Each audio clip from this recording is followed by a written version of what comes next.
Settle in now, if you can, as though the day has loosened its grip on you. Imagine a quiet room at the edge of winter. The fire is low, not dramatic, only steady. It gives off a soft orange light that moves across the walls, across a small wooden table, across the folded pages of a book left open beside a candle. Outside the window, the world is dark enough to become simple. A street, a roof, a little cold air pressing against the glass. Inside, there's only warmth, paper, breath, and the slow permission to think without hurry. Tonight, we are going to keep company with Descartes, not as a hard problem to solve, and not as a name from a school book, but as a man sitting quietly with a question that many people have carried in one form or another. What can I really know? It sounds sharp at first, almost anxious, but in his hands, and for our purposes tonight, it can become something gentler. A way of putting down everything noisy, everything secondhand, everything shouted by the world, until only the smallest clear light remains. Descartes lived in a Europe of roads, rooms, armies, books, letters, and arguments carried from city to city. He was trained carefully, traveled widely, and wrote with the peculiar confidence of someone who had decided that inherited answers were not enough. He wanted foundations. He wanted a thought so firm that even doubt could not loosen it. And perhaps this is why he belonged so naturally beside a night fire. Because in the late hours, when the house is quiet, the mind sometimes does the same thing. It lets the ordinary certainties go soft. It asks what remains when the noise has faded. There is no need to follow every turn tonight. You may listen closely, or you may let the ideas pass like shadows moving across the ceiling. Doubt, certainty, dreams, God, mind, body, the letters of Princess Elisabeth, the cold court of Queen Christina in Stockholm. They will arrive slowly. They will not demand anything from you. For now, only imagine the room, the fire, and a philosopher waiting patiently for thought to become clear. Descartes was born in 1596 in the west of France, into a world that was learning to look at nature with new instruments and new suspicion. The old authorities were still powerful. Aristotle still stood behind many schoolroom arguments. Theology still shaped the public horizon. But mathematics, astronomy, mechanics, anatomy, navigation, and war were changing the feel of knowledge. Europe was restless. It had inherited a library, but it was also building a laboratory. As a boy, Descartes was educated by Jesuit teachers at La Flèche, one of the most admired schools in France. It gave him Latin, philosophy, theology, mathematics, and the disciplined habits of a learned life. But it also left him with a dissatisfaction that would never quite leave. He later wrote as though he had been given many opinions, but not the certainty he longed for. The more he learned, the more he noticed disagreement. Clever people could defend opposing views. Ancient names could be honored without settling the question. A beautiful argument could still rest on unsure ground. This is one of the quiet beginnings of modern philosophy. Not the rejection of learning, but the unease that learning alone may not be enough. Descartes did not want merely to collect beliefs. He wanted to know which beliefs could survive the most patient doubt. It is a severe ambition, but also a strangely peaceful one. Imagine clearing a desk before writing. One paper moved aside, then another, a dried pen, an old letter, a book closed for the night. Not because these things are worthless, but because the mind wants a clean surface. After his education, Descartes did not simply become a settled professor. He traveled. He served for a time in military contexts. He moved through the Netherlands and Germany. He listened, watched, calculated, and withdrew. He was not a philosopher sealed inside a tower.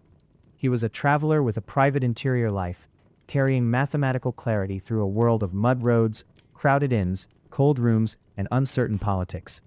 That contrast matters. The world outside was changeable. The truth he sought had to be steadier than that. The most famous scene in the story is a winter room. We should be careful with the details, because stories about philosophers become polished over time, like stones in a river. Still, the image is too useful to abandon. Descartes, young and thoughtful, withdrawn from distraction, sits in warmth, while the cold world rests outside. Somewhere in the German lands, around the time of his early visions and dreams, he begins to imagine a new way of thinking. Not a new fact exactly, but a new method. The method begins with a bold and almost theatrical decision: doubt whatever can be doubted. Not because he wishes to become lost, and not because he enjoys uncertainty, but because he wants to find what uncertainty cannot touch. If a belief can be shaken, set it aside for now. If the senses sometimes deceive us, do not build the whole house on the senses. If dreams can imitate waking life, ask how waking can be known as waking. If old opinions have entered the mind before reason could examine them, let them wait outside the door. For a sleep story, this need not be frightening. We can hear it as a kind of mental dimming of the lamps. One by one, the bright claims of the day are lowered. The eyes may deceive, the ears may mishear, memory may blur, custom may speak too loudly. Even the body, lying warm beneath a blanket, can be known in strange and uncertain ways. Am I awake, or dreaming that I am awake? Am I sitting by a fire, or dreaming of a fire? Are these hands mine, or only the image of hands in sleep? And yet, the point is not to panic. The point is to go slowly enough that panic loses interest. Descartes is not smashing the world. He is placing it, very carefully, in brackets. He is saying, let us wait. Let us see what remains when everything uncertain has grown quiet.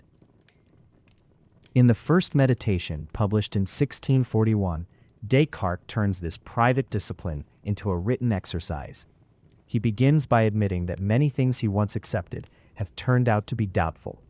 If he wants lasting knowledge, he must begin again from the foundations. And so he does something that is both radical and oddly intimate. He sits alone and examines the furniture of belief. First come the senses. They are useful, of course. They guide the hand to the cup, the foot to the floor, the eye toward the page, but they sometimes deceive. A tower looks round from far away and square when approached. A straight stick looks bent in water. A sound in the night seems near, then is far. If the senses have deceived even once, then perhaps they should not be trusted as the deepest foundation. Then comes the dream argument. This is the one that belongs most naturally to the edge of sleep. In dreams, we may believe we are walking, speaking, reading, sitting by a fire. We may feel the scene around us with complete conviction. Only later do we wake and say, that was a dream. But if dreams can feel so present while they are happening, how do we know at this very moment that we are not dreaming now? Do not worry about answering too quickly. Descartes is not asking us to leap. He is asking us to notice the softness of ordinary certainty. The fire seems real, the room seems real, the body seems present, and perhaps they are. But for the moment, he allows the perhaps to remain. He lets the question breathe.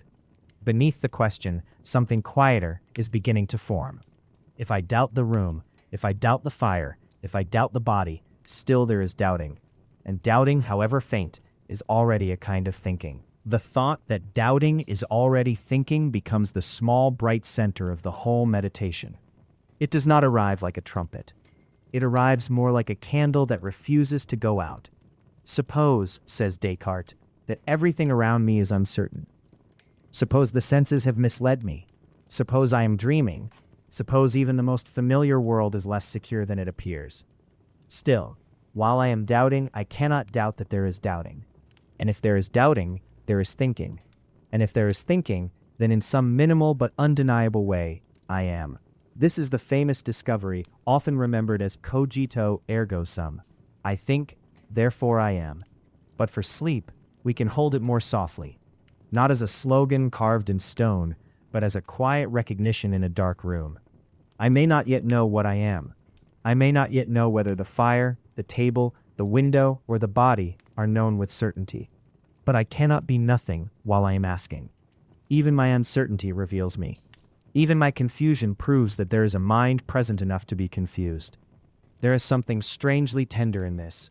Descartes is often described as cold, rational, geometric, and there is truth in that picture. He loved clarity. He trusted mathematics. He searched for order. But the first certainty he finds is not a machine, or a formula, or a measurement of the stars. It is the interior act of thinking itself, a person alone with their own awareness, a mind noticing that it cannot erase itself by trying to erase everything else. Let that thought be very simple. You do not have to argue with it. You do not have to defend it. Just let it rest there beside the fire. Doubt may move through the room. Dreams may move through the room. Questions may come and go. but there is a small point of awareness, hearing the words, feeling the night, or drifting away from both. For Descartes, philosophy begins again from that point, not from the marketplace, not from custom, not from authority, from the bare fact that thinking is happening. And now, because this is a sleep story and not an examination, we can let the thought become almost weightless. I think, I am. From that small certainty, Descartes begins the slow work of rebuilding. He has cleared the ground too thoroughly to rush. The world has been placed in question. The senses have been made uncertain. Dreams have blurred the border between sleep and waking. Even mathematics, which seems so clear, has been drawn into the deepest form of doubt. The thinking self remains, but by itself, it is not yet a world. It is a point of light, not yet a landscape. This is where God enters the meditations. For many modern listeners, this can feel like a sudden turn into older territory. But in Descartes' own design, the idea of God is part of the architecture of trust. He wants to know whether the clear and distinct things perceived by the mind can be relied upon. He wants to move from the certainty of his own thinking toward the possibility of knowledge beyond that thinking. The question is not merely religious in a devotional sense. It is also structural. What would make truth trustworthy? We do not need to follow every argument tonight. It is enough to feel the shape. Descartes looks inside the mind and finds ideas. Some are confused, some are borrowed from sensation, some are made by imagination. But the idea of a perfect, infinite being seems to him too great to have been invented by a finite and imperfect mind alone. From there he argues toward God as the source of that idea, and then toward God as no deceiver. If God is not a deceiver, then what the mind clearly and distinctly perceives may be trusted. You may accept this, question it, or let it float by, like a reflection on dark water. The sleep value of the passage is not in forcing agreement. It is in watching a mind try to recover the world after doubt. Descartes does not want to stay in the bare room forever, whispering only, I think, I am. He wants the door to open again. He wants mathematics to be possible. He wants bodies to be known. He wants the fire to be more than a dream if it can be. So the movement is almost like breathing. Doubt empties the room. The thinking self remains. God, for Descartes, allows trust to return. And slowly, carefully, the world is permitted to come back. When the world returns, it does not return quite as it was before. Descartes has changed the terms. He now draws a sharp distinction between mind and body. The mind, as he understands it, is a thinking thing. It doubts, affirms, denies, wills, imagines, and senses in the inward way that sensing appears to consciousness. The body, by contrast, belongs to extension. It has size, shape, motion, position. It can be measured, it can be described like geometry and space.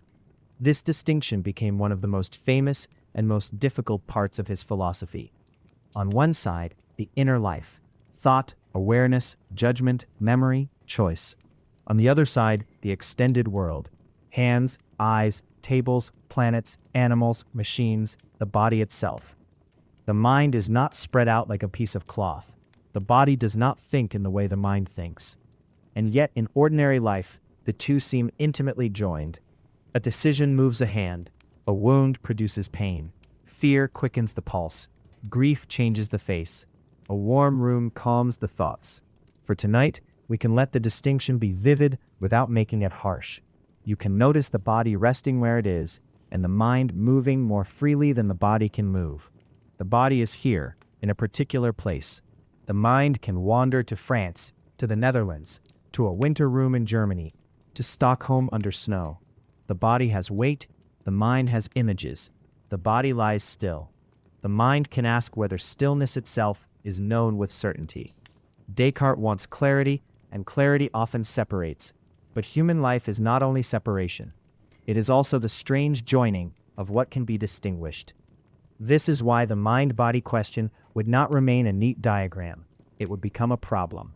If mind and body are so different, how do they touch? How does thought move flesh? How does flesh disturb thought? The fire warms the hands, and the comfort reaches the mind. A memory crosses the mind, and the eyes fill with tears.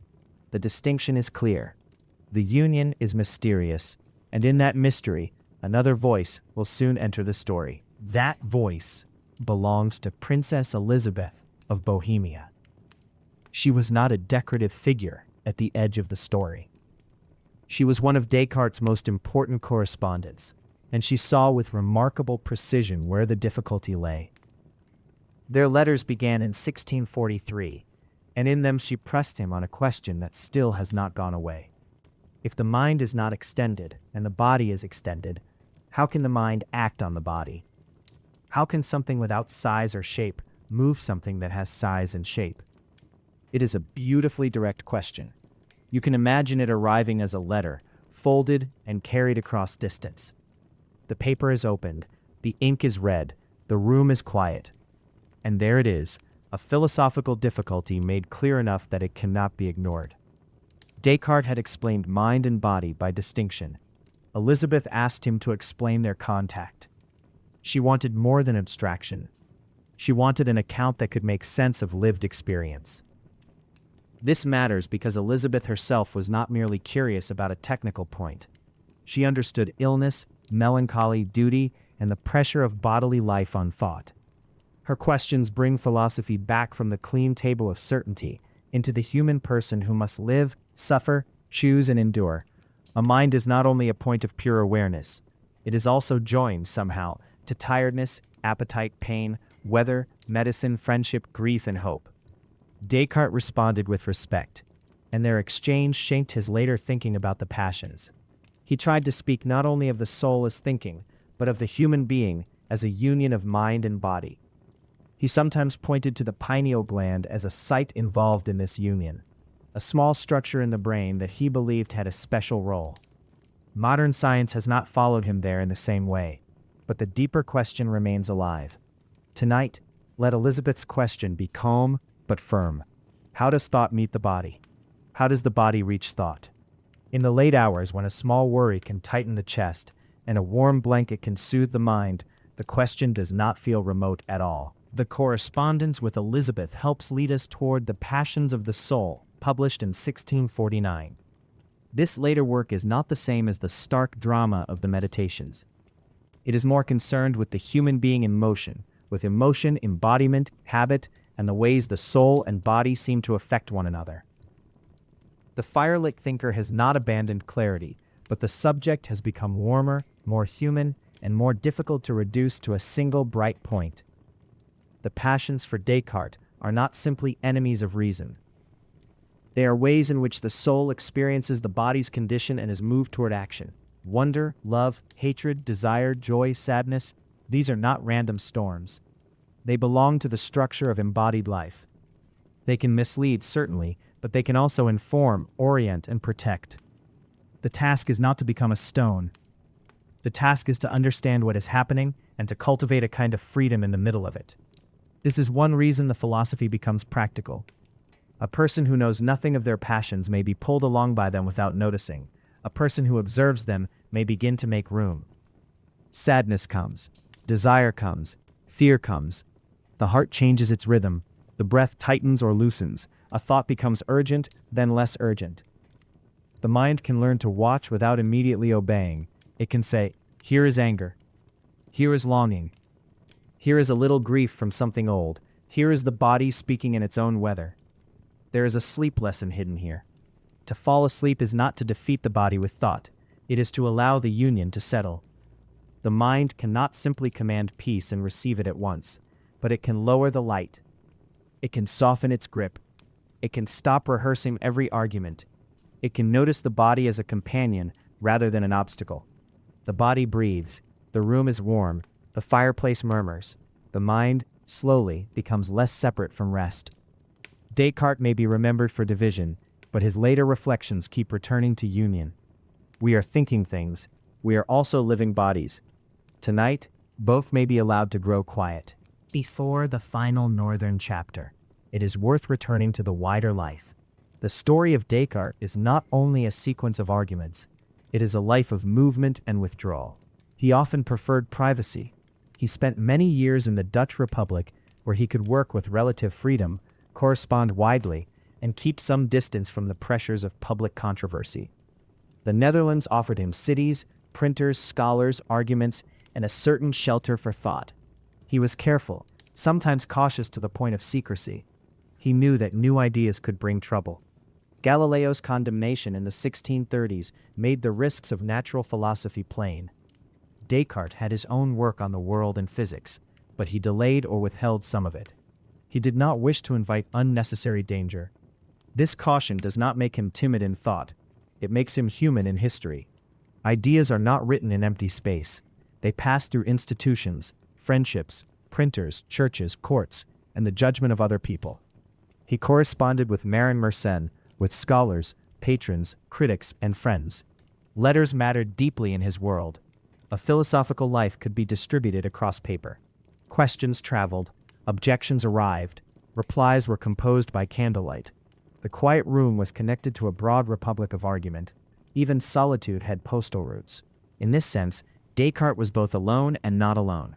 The Meditations presents a solitary thinker withdrawing into doubt, but the published work soon became a conversation.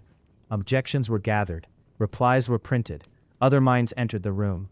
This is often how philosophy works. It begins in one person's restlessness, then becomes a shared space where others test the walls. For sleep, you can imagine those letters moving slowly across Europe. Wax seals, folded pages, horses, boats, rain, a packet reaching a desk after weeks of travel. Nothing instantaneous, nothing flashing across a screen. Thought had time to cool before it answered. A question could spend nights on the road before it arrived. There is a calm in that slowness, even when the arguments inside the letters are sharp. Descartes' method is often described as beginning again. But beginning again does not mean becoming empty. It means examining what has been received. Imagine the mind as a room filled over many years. Some things were placed there by parents, some by teachers, some by books, some by fear, some by admiration, some by the habits of a country or a century. Some are useful, some are beautiful, some are false, some were once useful and no longer are. To doubt in his method is to sort the room, not in anger, not in contempt, but with attention. This belief, where did it come from? This confidence, what supports it? This fear, is it knowledge or only repetition? This old authority, does it still speak truly or only loudly?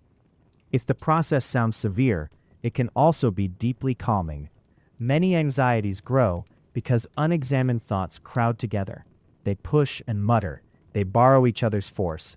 To examine them one at a time is already to reduce their power. Descartes wanted certainty, and we may not share all his hopes. Modern thought is less confident that an entire system can be rebuilt from one indubitable point. But the practice of pausing, clearing, and asking what is actually known remains powerful. It can be used gently. What is certain tonight? Perhaps not much, but there is breath. There is the sound of a voice. There is the possibility of letting go for a few hours. There is no need to solve every problem before morning. This is where philosophy and sleep can quietly meet. Philosophy asks for clarity. Sleep asks for surrender. They may seem opposed, but sometimes clarity helps surrender. A vague fear becomes a smaller thought when seen clearly. A restless question becomes less restless when given a place. A day filled with noise becomes a few simple things: body, bed, breath, darkness, time. Descartes clears the ground so that knowledge can begin. Tonight, we clear the ground so that rest can begin. The two gestures are not the same, but they are gentle cousins. The dream argument deserves one more slow turn because it belongs so naturally to the borderland where this video is meant to live. Descartes asks how we know that waking life is not a dream. At first, the question feels strange, perhaps even theatrical, but dreams are persuasive while they last. In a dream, a room can have weight, a conversation can hurt, a landscape can seem older than memory. Only after waking does the mind reclassify it. That was not the world, we say. That was sleep. But the question is not only about dreams. It is about confidence. The waking mind usually trusts its stage. Here is the table. Here are the hands. Here is the hour. Here is the problem I must solve tomorrow. Descartes invites us to notice that this trust is not as simple as it feels. The mind is capable of inhabiting appearances. It can be carried by images. It can forget to ask what sort of state it is in. For sleep, this can become restful rather than disturbing. If the border between dream and waking is mysterious, then there is no need to police it too harshly tonight. Thoughts may become images. Images may become scenes. Scenes may loosen from logic. A firelit study may become a road. A road may become a school at La Flèche. A school may become a cold window in Stockholm. The mind knows how to cross thresholds without asking permission. Descartes uses dreams to find certainty. We can use the same theme to let go of the day. Perhaps not every thought needs to be judged. Perhaps not every image needs to be corrected. If a fragment floats up, let it float. If a memory appears and fades, let it fade. The mind has spent enough hours being precise. It may now become spacious. Still, somewhere beneath the drifting, the little Cartesian ember remains. Even dreaming is not nothing. Even uncertainty is a form of life. The mind passes through images, and the night receives them. The fire burns low. The question softens. Waking and dreaming become less like enemies, and more like two rooms joined by a darkened doorway. There is also the question of mathematics, which for Descartes was a model of clarity. Mathematical truths seem to possess a kind of purity not found in ordinary opinion. A triangle, a line, a proportion, a number. These offered the mind something clean and stable. He was not only a philosopher of doubt, he was also a mathematician, and his work helped join algebra and geometry in ways that would shape modern mathematics. Coordinates allowed curves and equations to speak to each other. Space could be described through number. This mathematical temperament matters. Descartes longed for a philosophy that could move with orderly steps, as mathematics seemed to move. Begin from what is clear. Proceed carefully. Do not accept what has not been examined. Let the mind avoid the swamp of vague words. In his best moments, this gives philosophy a beautiful discipline. In his more difficult moments, it can make life look cleaner than it is. Human beings are not triangles, but triangles can teach the mind something about attention. Imagine the quiet pleasure of a line drawn correctly, a page, a compass, a ruler, a curve emerging from a rule. There is rest in exactness when exactness is not forced on what cannot bear it. Mathematics gave Descartes an image of knowledge without shouting. A truth does not become true because many people repeat it. It does not need ornament. It waits to be seen. The sleep version is gentle. We do not need equations tonight, but we can borrow the calm of order. One breath, then another. One sentence, then another. One thought placed beside the next. A mind does not always need intensity. Sometimes it needs sequence. It needs a path made of small stones across the water. Descartes dreamed of a method that would keep the mind from getting lost. We may not follow him all the way, but in the late hours, his desire for order can feel kind. Not the rigid order of command, but the quiet order of a room prepared for sleep. The book closed, the cup set down, the fire watched, the darkness allowed to gather without alarm. The body returns again and again, no matter how abstract the philosophy becomes. Descartes can distinguish mind from body with great force, but ordinary experience keeps braiding them together. A thought can make the body restless. A tired body can make thought heavy. Hunger changes attention. Illness changes the color of the world. A cold room can make metaphysics feel different from a warm one. Anyone who has tried to think clearly while exhausted already knows that the thinking thing is not floating entirely free. Princess Elisabeth understood this with unusual depth. Her letters do not merely catch Descartes in a technical difficulty. They bring him toward the lived human being. What is the soul's power over the body? What is the body's power over the soul? What happens when sadness is not just an idea, but a condition felt in the nerves, the posture, the appetite, and the day? Philosophy that cannot speak to this remains incomplete. The passions of the soul tries to answer in part. It describes emotions with the calm of an observer, but the subject itself is warm. Wonder opens attention.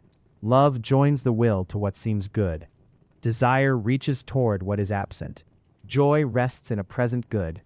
Sadness registers loss or lack. These descriptions may sound simple, but they invite a useful pause. Instead of being swallowed by an emotion, one can ask what it is doing. What does it present as good or bad? What does it ask the body to prepare for? What story does it tell? There is a practical kindness in this.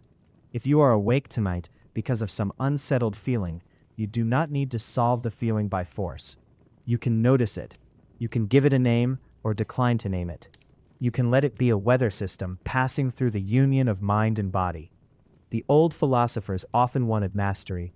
Sleep often begins with something gentler than mastery. It begins with permission. So let the body be present. Let the mind be present. Let neither one be treated as an enemy. The fire is small. The room is quiet. The union does not need to be fully explained before it can rest. By the late 1640s, Descartes was famous enough to attract royal attention. Queen Christina of Sweden, learned, ambitious, and intellectually curious, invited him to Stockholm. The invitation belonged to a world in which philosophy could be tied to courts, patrons, reputation, and the prestige of conversation. A monarch might wish to gather brilliant people as part of a cultural project. A philosopher might be honored, tempted, or unsettled by the summons. Stockholm was far from the milder habits of his life. The northern setting has become part of the legend. Cold mornings, courtly demands, early lessons, and a thinker whose body was less suited to the schedule than his reputation was. We should tell this carefully. It is too simple to say that the cold alone killed him, as though history were a moral fable about bad weather. But it is true that he went north, that the winter court was demanding, that he fell ill, and that he died in Stockholm in February 1650. For our purposes, the image is almost unbearably fitting. The philosopher of the firelit room ends in a colder room, under a northern sky, drawn into the orbit of a queen who wanted instruction before the day had fully begun. Whether every detail of the legend is exact matters less than the shape it has taken in memory. Thought meeting climate, mind meeting body, ambition meeting fatigue. The man who distinguished soul from body still had to live as both. Imagine Stockholm in winter. The pale morning not yet risen, frost at the window, a court moving according to rank and duty. Somewhere in that world, Descartes prepares to speak of philosophy. The fire may not be warm enough. The hour may be too early. The body may not forgive the mind's commitments. And still, the questions remain. What can be known? What is the self? How are mind and body joined? What does it mean to live wisely inside uncertainty? The northern chapter is quiet, cold, and human. It brings the system back to the fragility of a life. Queen Christina herself is worth imagining with some care. She was not merely a royal name attached to the end of the story. She was a ruler with intellectual appetite, educated beyond the ordinary expectations placed on many women of her time, and drawn to philosophy, religion, language, and art. Her court could be a place of ceremony, but also of restless inquiry. To invite Descartes was to bring one of Europe's most famous minds into that northern orbit. The conversations between philosopher and queen have often been remembered through the hour at which they supposedly occurred, early, cold, before dawn. Whether the exact rhythm was as severe as legend makes it, the image persists because it captures a real tension. Thought wants ideal conditions, but life rarely supplies them. Philosophy imagines clarity. Courts create schedules. Bodies need sleep. Weather enters through stone, glass, and habit. There is something almost dreamlike in picturing Descartes there. The same mind that once withdrew into methodic doubt now stands within the machinery of a court. The same thinker who asked what could be known in solitude now answers questions under royal attention. The philosopher who tried to begin from the inside finds himself near the center of public power. The scene is not violent. It is simply strange, as many late chapters are strange. For sleep, we can let the Swedish court become hushed rather than grand. No trumpets, no glittering spectacle. Only long corridors, low light, cold stone, quiet servants, a queen awake early, and a philosopher carrying his thoughts through winter air. Somewhere beyond the court, Stockholm lies under snow or dark water. The day has not yet opened. The questions are older than the hour. By now, Descartes has traveled far from the first firelit certainty. He has passed through doubt, self, God, world, body, letters, passions, and courtly duty. But the movement remains the same, a desire to find clarity without being destroyed by confusion. Even in the cold, even near the end, the mind keeps asking for a firm place to stand. The final illness should be held gently. Descartes died in Stockholm on the 11th of February, 1650. The old story ties his death to the cold, to early mornings, and to the strain of court life. Modern caution asks us not to make the tale too neat. Bodies become ill for many reasons, and historical distance blurs the room. But the symbolism is powerful because it gathers so many themes together. Mind and body, fire and cold, method and circumstance, the desire for certainty and the uncertainty of a human life. There is no need to dramatize the end. A sleep story does not require thunder. It can simply let the room grow quieter. The philosopher who searched for what could not be doubted was himself mortal. The thinker who separated mind from body could not step outside embodiment.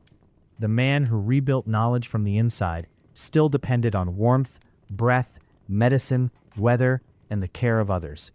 This does not refute his philosophy. It gives it a human frame. Perhaps every philosophy needs such a frame. Arguments can appear almost timeless on the page, but someone wrote them. A hand moved across paper. Eyes grew tired. A room was too cold or too warm. Letters arrived late. Friends misunderstood. Critics objected. The body sat at the desk while the mind tried to leave the body behind. There is tenderness in remembering this. When we say Descartes, we may think first of the method, the doubt, the cogito, ergo sum, the mind-body distinction. But there was also a life. Childhood, education, travel, caution, ambition, friendship, correspondence, illness, and death. Philosophy does not cancel biography. It shines through it, sometimes clearly, sometimes unevenly. So let the final northern room be quiet. Let the snow, if there is snow, fall without argument. Let the court recede. Let the body rest. What remains for us tonight is not the cold fact of an ending, but the strange warmth of a question that survived him. What can be known? What am I? How shall I live with a mind that doubts and a body that must sleep? Now we can begin to gather the path behind us. We started in a quiet room with a low fire and the permission to think slowly. We met Descartes not as a marble statue, but as a restless seeker of foundations. He had inherited learning, but learning had not quieted him. He wanted something firmer than opinion, something that could withstand disagreement, custom, and the possible deceptions of the senses. He entered doubt deliberately, almost ceremonially. The senses sometimes deceive. Dreams can imitate waking life. Old beliefs may have entered the mind before judgment was ready. So he set them aside, not forever, but for the sake of beginning again. He allowed the world to become uncertain, so that certainty, if it existed, could reveal itself without disguise. And then came the small discovery that doubt could not swallow itself. While I doubt, I think. While I think, I am. The thought is spare, but it has lasted for centuries because it touches something intimate. It doesn't tell us everything. It does not give us the whole world, but it gives a beginning, a point at which the mind finds itself present, even in uncertainty. From there, Descartes tried to rebuild. He turned to God as the guarantor of truth, to clear and distinct perception, to the possibility that the world could be trusted again. He distinguished mind from body with extraordinary sharpness, and then found, as everyone must, that human life is not only sharp distinction. Princess Elisabeth asked the necessary question: how do these two, mind and body, interact? How does thought move matter? How does matter trouble thought? The question widened the philosophy. It brought in passions, embodiment, union, sadness, desire, and the practical art of living inside a human frame. The philosopher of certainty became, also, a philosopher of the passions. The mind that doubted the body had to return to the body. The person who sought pure foundations had to think about emotion, medicine, and the ordinary weather of the soul. Nothing here needs to be solved tonight. It is enough to have walked the path slowly. If you are still awake, let the ideas become lighter now. The arguments can loosen. The names can fade back into atmosphere. Descartes by the fire, the young student at La Flèche, the traveler on European roads, a solitary thinker placing old beliefs aside, the line of thought that discovers itself while doubting, the letters of Princess Elisabeth, the cold court of Queen Christina, Stockholm in winter, a life held between fire and snow. The question, "What can I know?" may sound demanding in daylight. At night, it can be softened. What do I need to know right now? Perhaps only this: the day is ending. The body may rest. The mind does not have to complete its system before sleep. Doubt can wait. Certainty can wait. Even philosophy can sit quietly by the hearth and say nothing for a while. There is a humility in sleep that philosophers sometimes forget. Every system, however brilliant, must eventually be put down. The book closes, the candle burns lower, the thinker lies down, the body takes back its ancient authority. Breath continues without proof. Dreams arrive without argument. The self that said, "I think, I am," becomes less sharply outlined, and yet is not lost. It passes into rest.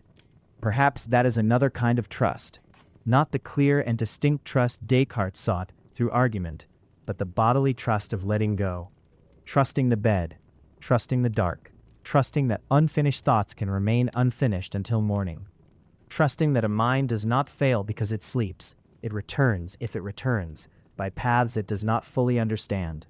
So let the fire be low, let the room be warm, let the questions be placed, one by one, on the table for later. The senses may deceive, but they may also soothe. Dreams may confuse, but they may also carry the mind gently away. The body may be mysterious, but it knows something about rest that no argument needs to prove. And now, as we come toward the end, let the story become only a few quiet images. A winter room, a low fire. A philosopher seated near the hearth, turning not toward noise, but toward the smallest light of certainty. A page on the table. A question written and rewritten in the mind. What can I know? What am I? What remains when everything uncertain is set aside? There is the school at La Flèche, with its lessons and corridors. There are the roads of Europe, wet, cold, and slow. There is the room of doubt, where the senses lose their throne, and dreams make waking less obvious than it seemed. There is the first certainty, not loud, not proud, only present. Thinking is happening. There is a mind here, even if everything else waits in shadow. There is God, in Descartes' system, as the path by which trust returns. There is the world allowed back into thought. There is body, extension, motion, measure. There is mind, inward, aware, asking. There is the difficulty between them, and the voice of Princess Elisabeth making that difficulty clear. There are passions moving through the union: wonder, love, desire, joy, sadness. There is the human being, not a theorem, but a life. There is Queen Christina in the north. There is Stockholm. There is winter. There is the final reminder that even the most disciplined mind belongs to time. The thinker ends, but the questions continue. They continue because they were never his alone. They belong to anyone who has lain awake and wondered what is real, what can be trusted, what kind of thing a self might be. But tonight, the questions do not need to keep you awake. They can become part of the darkness. They can settle around the room like soft ash after the fire. You may think, and you may be. You may also drift and rest, and no longer hold the thoughts so tightly. The fire is very low now. The page is still. The window is dark. Descartes can remain by the hearth with his questions. You can leave them there. You can let the room grow quiet. You can let the body sleep. If you are still listening, we can stay a little longer with one of Descartes' most delicate images, the piece of wax. In the second meditation, after the first certainty has appeared, he considers a piece of wax taken from the hive. At first, it has a smell, a color, a shape, a firmness, perhaps the faint sweetness of honey. Then it is brought near the fire. It melts. The smell changes. The shape disappears. The sound it made when struck is gone. The texture is altered. Almost everything the senses first reported has changed, and yet we still say it is the same wax. How do we know this? Not simply by the senses, because the sensory qualities have shifted. Not by imagination alone, because the wax can take more shapes than imagination can list. Descartes uses the example to suggest that the mind knows bodies not merely by sensation, but by understanding. The wax is grasped as something extended, flexible, and changeable. The eye sees, but the intellect recognizes. For a sleep story, the wax can become a quiet object beside the fire. It begins as one thing, then softens into another. It loses form without ceasing to be. There is a kindness in that image. The day also changes form at night. The sharp edges of tasks and worries melt. A thought that felt hard at 5 in the afternoon becomes softer near midnight. A certainty becomes a maybe becomes a dream, and still something continues. The wax reminds us that the world is not exhausted by its first appearance. A person is not exhausted by one mood. A body is not exhausted by 1 hour of tiredness. A mind is not exhausted by one anxious thought. Forms change. The understanding waits. The fire burns low. The wax softens and the mind watches without needing to hold every shape. Descartes' philosophy is sometimes accused of making the mind too separate, too private, too enclosed within itself. There is a reason for that accusation. The meditations begin in solitude, and the first certainty is found inwardly. The path seems to lead away from the shared world and into the chamber of thought. But the published work did not remain private. It invited objections, and those objections became part of the book's life. Other thinkers pressed him. They asked whether the proofs worked, whether the circle of clear and distinct perception had been avoided, whether the self he found was as substantial as he claimed, whether the senses had been treated too severely. Philosophy, once printed, becomes less like a locked room and more like a table where many people sit down. The solitary meditation becomes a conversation. This matters for the mood of the story. Certainty may begin alone, but wisdom often requires others. A question becomes clearer when someone resists it. An argument becomes stronger when it survives careful pressure. A blind spot is revealed by another pair of eyes. Descartes wanted firm foundations, but even he needed correspondence, critics, readers, and friends. There is a gentle lesson here for the tired mind. Not every thought must be settled internally tonight. Some questions need time. Some need another voice. Some need mourning. The mind can become narrow when it tries to complete every conversation alone in the dark. It may be enough to say, this question can wait for daylight. This worry can be answered later. This argument does not need a verdict before sleep. The room of philosophy has a door. Letters can arrive. Replies can be written. Silence can be temporary. Tonight, if a thought circles without rest, imagine it folded into a letter and placed on the table. It does not vanish. It simply does not need to be delivered until morning. One of the reasons Descartes remains important is that he changes the center of gravity. Ancient and medieval philosophy had many centers: nature, virtue, God, being, the good, the city, the soul. Descartes brings extraordinary pressure to the knowing subject. Before asking what the world is, he asks what can be known and how. Before trusting inherited structures, he asks what survives doubt. The modern self, reflective and questioning, hears itself in him. This can be both liberating and lonely. It is liberating because it gives the individual mind dignity. Do not merely repeat. Do not merely inherit. Examine, think, ask whether the foundation is firm. But it can also be lonely because the self becomes a starting point that must find its way back to the world, to others, to the body, and to trust. The door closes for meditation, and then the door must open again. Many later philosophers would argue with him. Some would think he had begun in the wrong place. Some would say that we are never isolated minds first, but always already in a world, among others, using language, shaped by history, held by the body. Others would keep his inward seriousness while changing its meaning. To be modern, in one sense, is to inherit his question even when we reject his answer. But tonight we do not need to follow that long future. It is enough to feel the hinge. A person sits alone and asks what can be known. From that question, centuries of argument unfold. The room is small, but the echo is large. The fire is local, but the light reaches far. Perhaps every life has such hinge moments, though most are quieter. A decision to examine an old belief, a decision to stop repeating a fear, a decision to begin again, not publicly, not dramatically, but inwardly. Descartes gives that gesture a philosophical form. There is a phrase often associated with Descartes' method: clear and distinct. He wanted ideas that presented themselves to the mind with a special kind of clarity, not blurred, not confused, not accepted merely through habit. Clear, as though well lit, distinct, as though separated from what it is not. The phrase has a cool beauty. It belongs to a mind that wants the fog to lift. Yet much of ordinary life is neither clear nor distinct.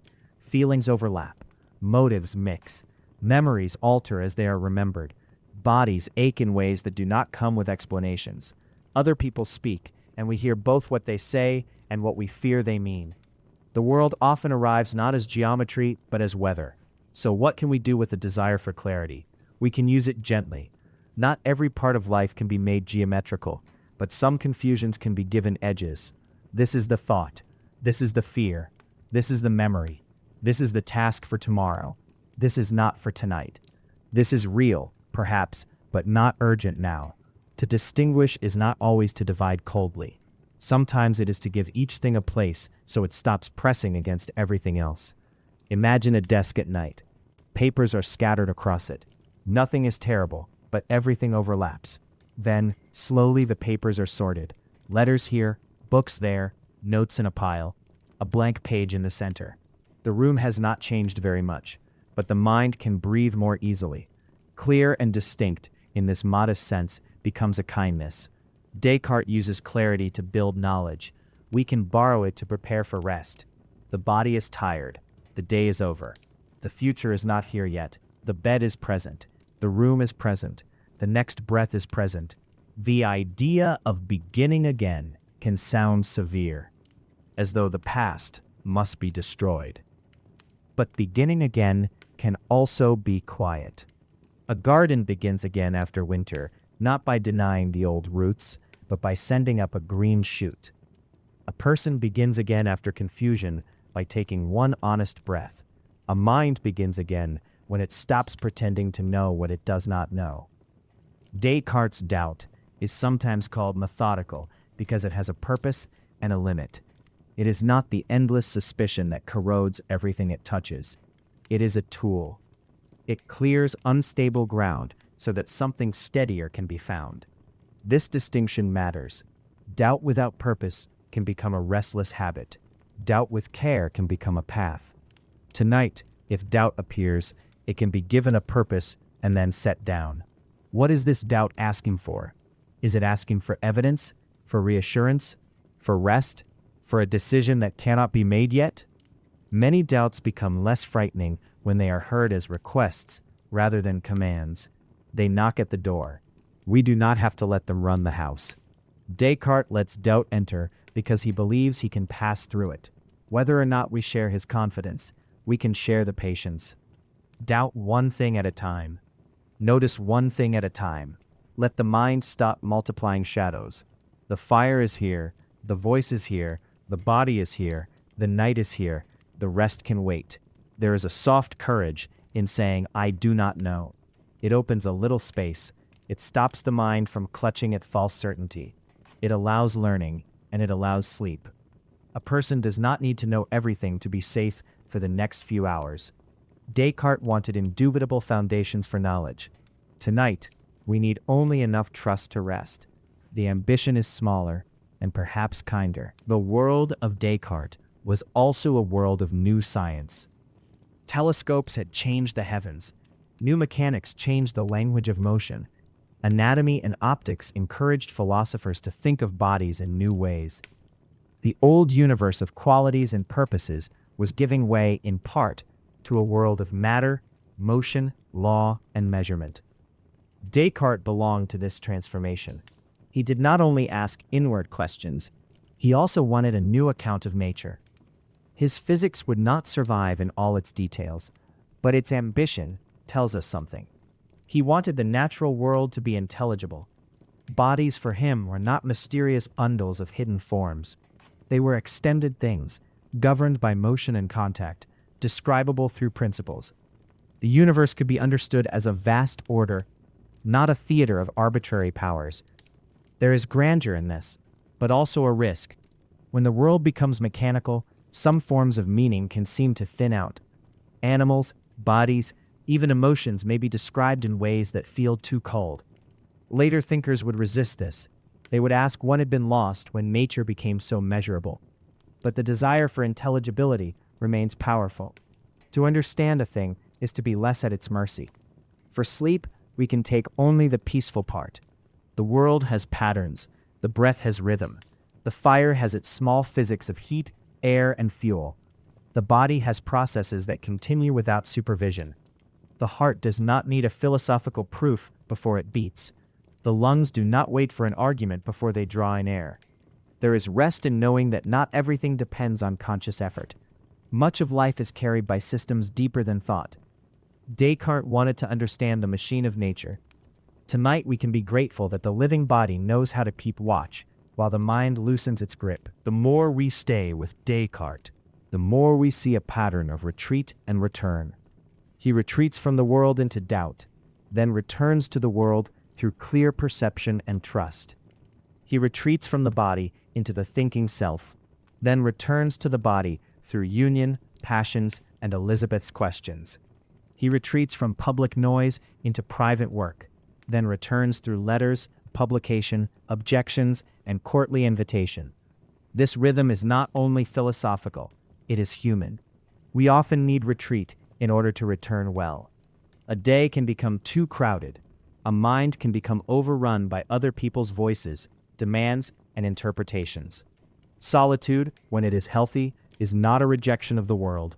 It is a way of becoming able to meet the world again without being entirely consumed by it. Sleep itself is the daily form of this rhythm. Each night, if we are fortunate, we retreat from the public world. We withdraw from speech, work, screens, obligations, performance. The self becomes less available. The mind enters its own theater of images and repairs. Then morning returns us, not always fully restored, but changed. The door opens again. Descartes' room of meditation can therefore be imagined as a kind of waking sleep. He withdraws in order to reorder. He becomes unavailable to ordinary certainty, so that a deeper certainty may appear. We do not need to imitate his severity, but we can honor the rhythm. Retreat, rest, return. If the world has been too much today, let this be the retreat. Nothing more is asked. You do not have to answer every message, finish every thought, or complete every inner trial. The mind may step back. The body may settle. The world can wait outside the door, like a letter not yet opened. In the morning, perhaps, there will be enough light to read it. It is easy to make Descartes too lonely in imagination.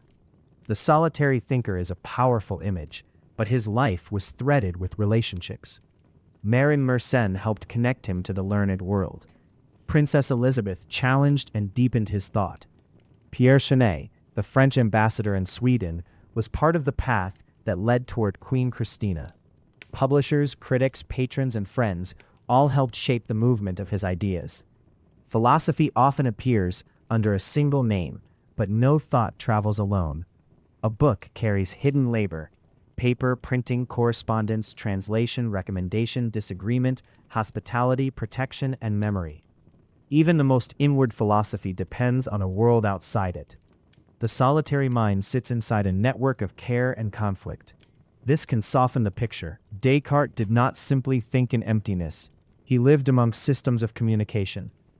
He guarded his privacy, but he also needed readers. He valued certainty, but he also answered objections. He distinguished mind from body, but he wrote to a princess whose questions came from lived experience. The system may aim at clarity, but the life is woven. For a tired listener, this is another form of permission.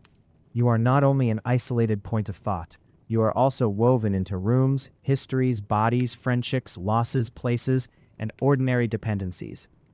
To rest is not to solve the entire network. It is to let yourself be held by some of it without naming all of it. Imagine the letters again, crossing distance slowly. Mersenne, Elisabeth, Rene, Christina. Names moving through the dim corridors of history. Each one touches the story and changes it. The philosopher by the fire is alone, but not only alone. The light on his desk is local. The conversation is wider. The night, too, is wide enough to hold more than one mind. Let us return once more to Elisabeth, because her role is too important to leave as a passing name. She asks the kind of question that seems simple only because it is deep. How can an immaterial soul move a material body? If mind has no extension, no surface, no weight, then what does it mean for it to act on what is extended, surfaced, and weighted? The question is not hostile. It is clear. It asks the philosophy to account for ordinary life. There is a lesson in the manner of the question. Good criticism does not always need to be loud. It can be exact. It can touch the one place where a system is under strain, and simply wait. Elisabeth's letters do this. They do not merely admire Descartes, and they do not dismiss him. They engage him. They take him seriously enough to press. This is a rare form of intellectual friendship, the kind that doesn't flatter, the kind that asks the question that must be asked, the kind that makes a thinker more honest because evasion would be unworthy of the exchange. In a sleep story, even this can be calm. A letter arrives, a question is unfolded, the room becomes more truthful. Elisabeth also reminds us that philosophy is not disembodied, even when it speaks about disembodiment. She brings illness, emotion, and lived difficulty into the discussion. The mind-body problem is not merely a puzzle for a lecture. It is the condition of waking up tired, grieving with the whole body, feeling courage in the chest, fear in the stomach, relief in the shoulders. So let her question remain beside Descartes' certainty. I think, I am, yes, but also, I ache, I breathe, I fear, I recover, I sleep. The self is not less mysterious because it is embodied. It may be more mysterious and more tender for that very reason. One could tell the story of Descartes as a story of control. Control the method, control the beliefs, control the passions, control the path from doubt to certainty. But sleep invites a different reading. Perhaps the deeper movement is not control, but careful release. He releases inherited opinions. He releases trust in the senses for a time. He releases the world in order to see what cannot be released. Then, slowly, he receives back what can be trusted. This matters because control is tiring. Many people come to bed still trying to control the day after the day is over, rewriting conversations, rehearsing answers, managing futures that have not arrived, correcting imagined failures. The mind becomes a little court of appeals that never adjourns. Descartes' doubt, strangely enough, can help us adjourn. Set it aside. Set that aside too. If it is uncertain and cannot be solved now, let it wait outside the chamber. What remains? Not everything, not a complete plan, perhaps only awareness. The body breathing, the sound of the fire, the fact that thought is present, and the equally important fact that thought may grow quieter.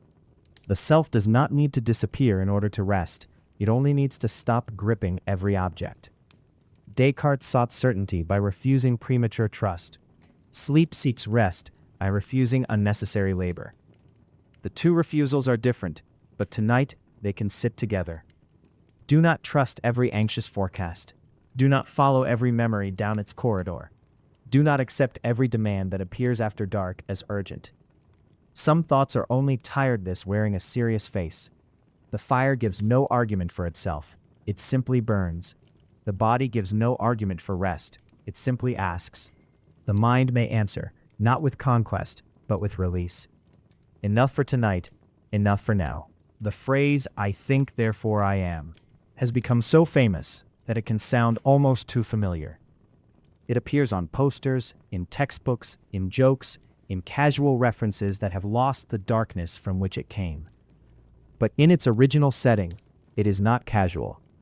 It is discovered after a deliberate descent into uncertainty. It is what remains when the usual supports have been withdrawn. To hear it again, we must put back some of the night around it. Imagine not a classroom phrase, but a person alone, trying to find one thing that cannot be shaken. The senses have been questioned. Dreams have unsettled waking. The old world is quiet. Then the thought appears. If I am deceived, I exist. If I doubt, I exist. The very attempt to deny myself confirms that there is a thinking activity there. The discovery is minimal, but sometimes minimal things are powerful. A seed is minimal. A spark is minimal. A first honest sentence after confusion is minimal. One breath taken slowly is minimal. The mind often wants the whole answer at once, but philosophy frequently begins with less. It begins with a point that will bear weight. For sleep, the phrase can be simplified even further. Thinking is happening, awareness is here, and now, awareness does not have to strain. The self that was proven in doubt can be allowed to soften in rest. There is no contradiction in this. Being does not require tension. A person does not become more real by staying awake. So let the famous line lose its sharp edges. Let it become something almost like a lullaby for thought. I think, I am, I breathe, I rest. The words do not need to build a system tonight. They can simply mark the small presence that is allowed, finally, to grow quiet. There is another softness in Descartes' story that is easy to miss. The importance of pace. He does not ask the mind to believe everything quickly. He asks it to proceed slowly. One step, then another. Doubt, then the thinking self. The thinking self, then the question of God. God, then clear and distinct perception. Mind, body, world. Whether or not every step persuades us, the rhythm matters. A tired mind often suffers from too many steps at once. It wants to leap from problem to outcome, from fear to catastrophe, from memory to judgment, from tomorrow's task to next year's uncertainty. The steps collapse into a crowd. Descartes' method, at its calmest, says separate them. Do not run. Take the next thought only when the present one has been seen. This is useful for rest. If a worry appears, it may be enough to say, not the whole worry, only the first step. Is there anything to do now? If not, can it wait? If it can wait, where shall it be placed? On the table, in the letter, by the cold window, somewhere outside the bed. The mind does not need to leap across the whole future. Philosophy is often imagined as difficult because it climbs high. But it is also difficult because it asks for patience at ground level. Define the word. Notice the assumption. Ask the question again. Do not pretend the unclear is clear. This patience can be tiring in daylight, but soothing at night. It slows the machinery, so we proceed slowly. Descartes in the room. The fire, the doubt, the thought, the world returning. Elisabeth's letter, Christina's court. Snow, breath, the voice. One image, then another. One step, then another. Nothing rushed, nothing forced. The path is long enough to sleep on. If this were a waking lecture, we might now compare Descartes to those who came before and after him. We might speak of Plato's forms, Aristotle's substances, Augustine's inwardness, Aquinas' synthesis, Locke's ideas, Hume's skepticism, Kant's answer to the problem of experience. But this is not a waking lecture. It is a night walk, so the names can remain like distant lamps rather than stations we must visit. Still, it is worth sensing that Descartes belongs to a long conversation. He did not invent inwardness from nothing. He did not invent doubt from nothing. He did not invent the soul, God, or the problem of knowledge. What he did was give them a new arrangement, a new pressure, a new starting point.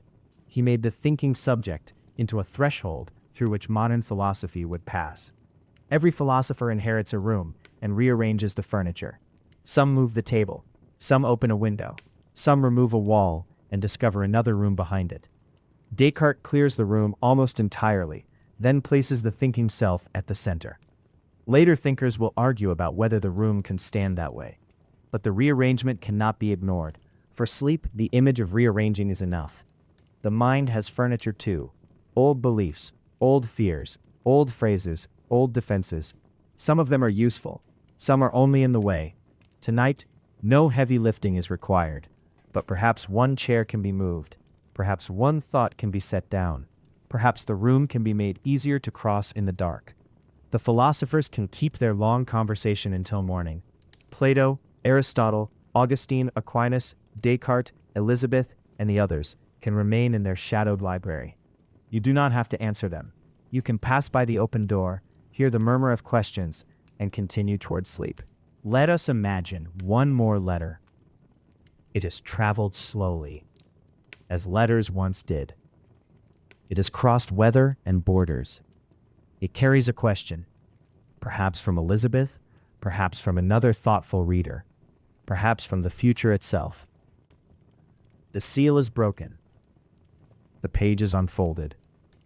The question is simple. What does your certainty do for a life that is tired? Descartes might answer in his own terms.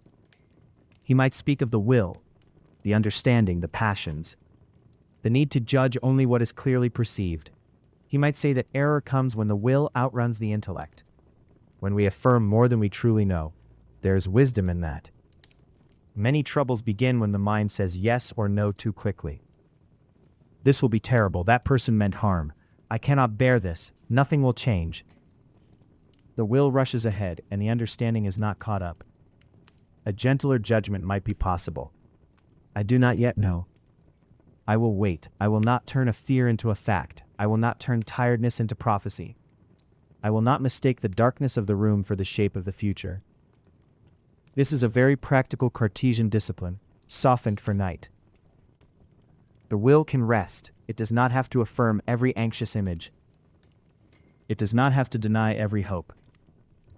It can remain suspended, not forever, but until the mind sees more clearly. Suspension is not failure. Sometimes it is mercy. So the letter is answered not with a system, but with a small practice. When the thought is unclear, do not make it louder. When the evidence is missing, do not invent it from fear. When the body is tired, do not ask it to judge the whole world. Let judgment sleep. Let the morning have some of the work. Now the coda can begin again, more slowly than before. Descartes remains by the fire, not because history left him there forever, but because the image helps the mind rest. The room is simple. The hour is late. The world outside is cold enough to make the inside feel kind.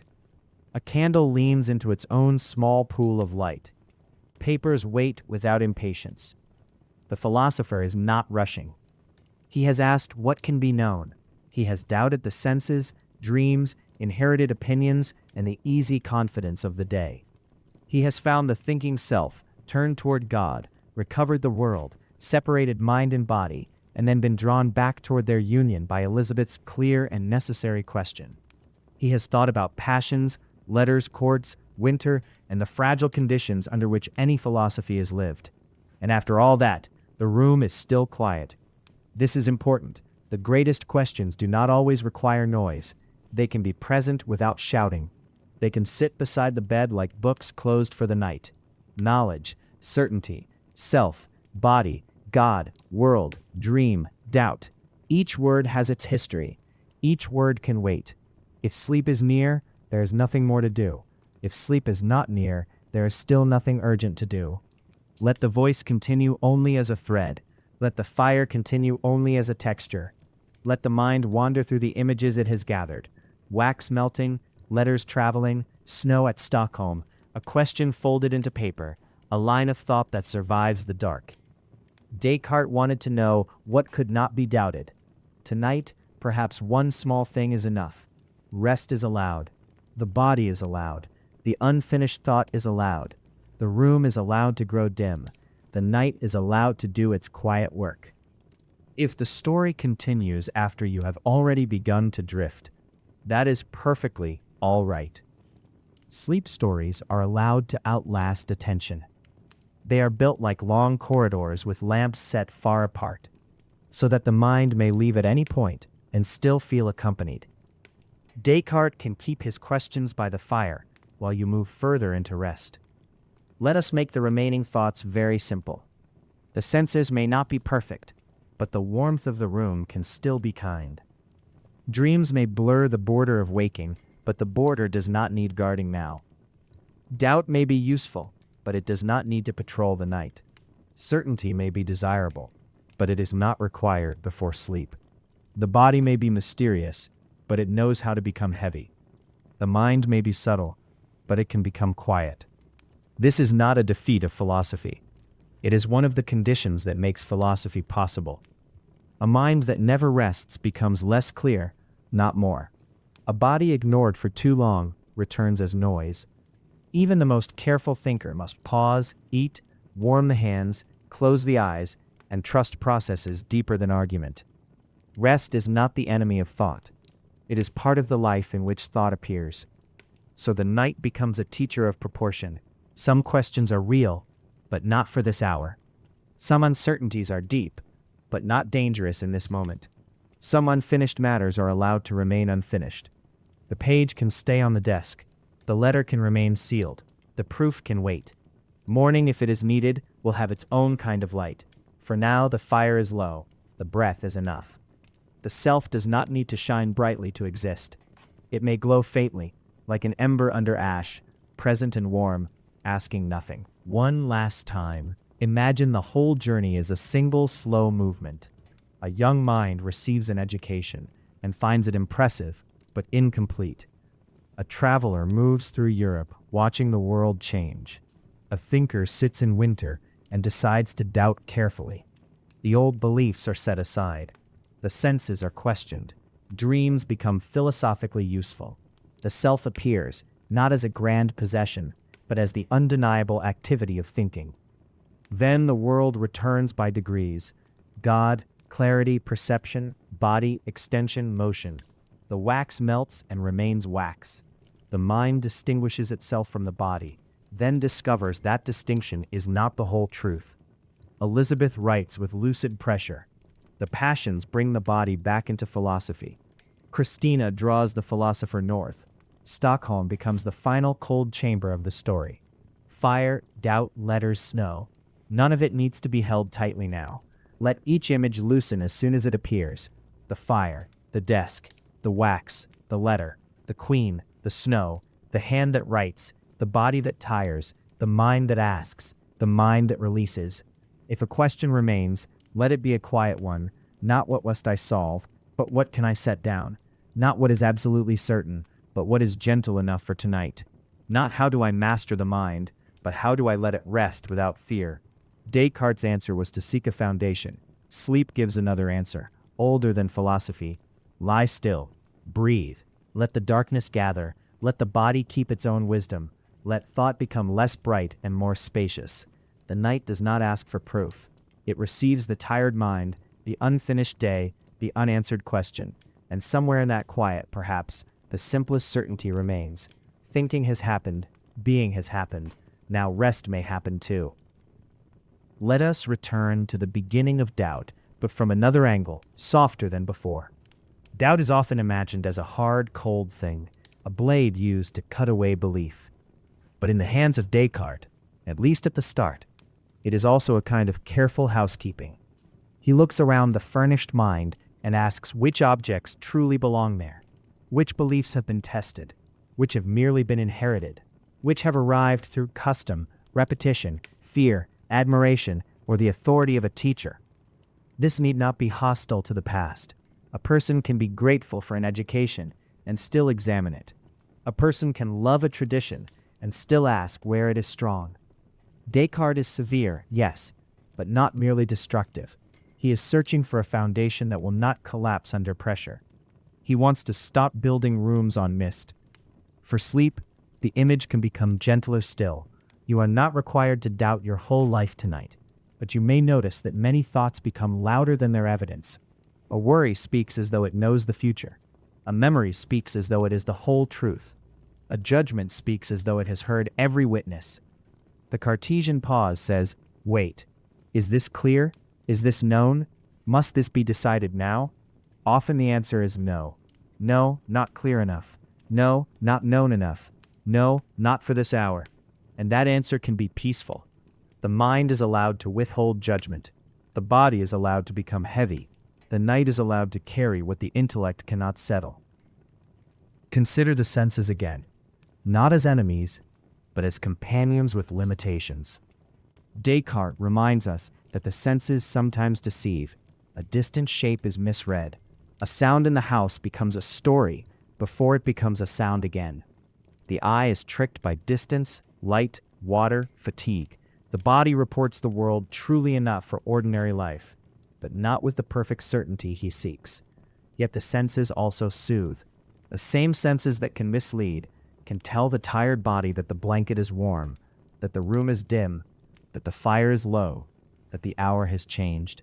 A smell of smoke, a faint crackle, the pressure of a pillow, the darkness behind closed eyes.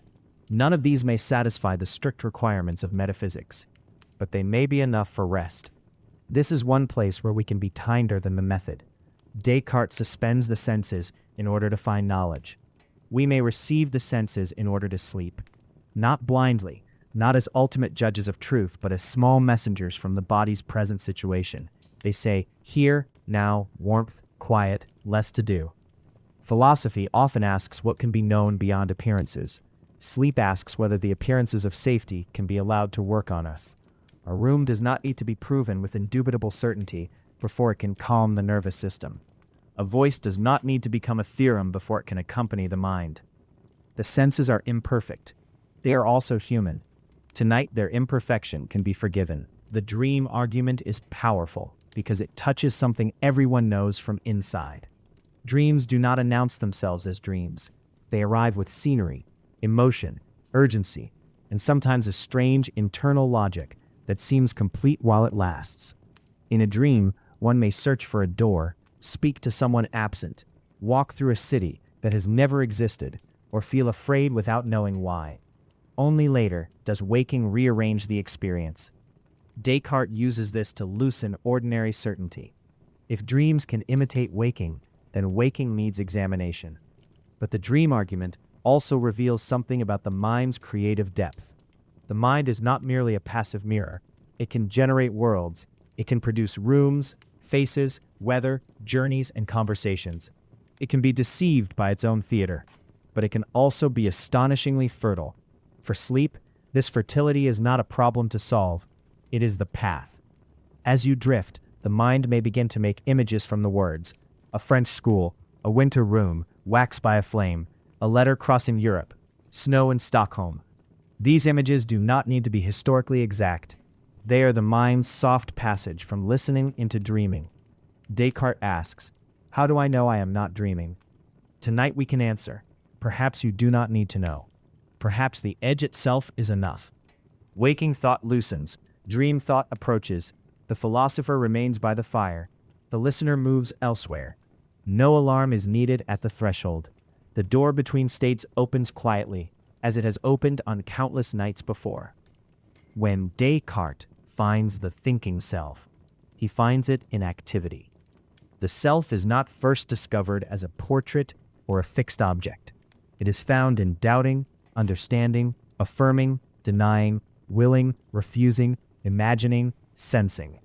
The self appears as a living movement of thought. I am, he says, while I think. The certainty is not decorative, it is immediate. This can be a calming idea if we let it become simple. You do not need to know yourself completely in order to be yourself.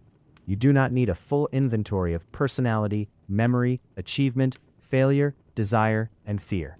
At the most minimal level, there is awareness. Something is happening here. Thought is appearing. Experience is present. Even confusion does not erase the one who is confused. In daylight, people often try to become solid by collecting evidence of themselves. Work done, messages answered, opinions held, roles performed, promises kept or broken. At night, these forms can soften. The self does not need to hold up its documents. It can be more basic than that. A breathing, living consciousness, tired, perhaps still thinking, perhaps beginning not to think very much at all. Descartes' certainty is austere, but it can be comforting. If almost everything is set aside, something remains. Not the social self, not the busy self, not the self defended by argument, but the small, undeniable presence of awareness. And even that presence may rest. It does not need to shine brightly. It only needs to be allowed.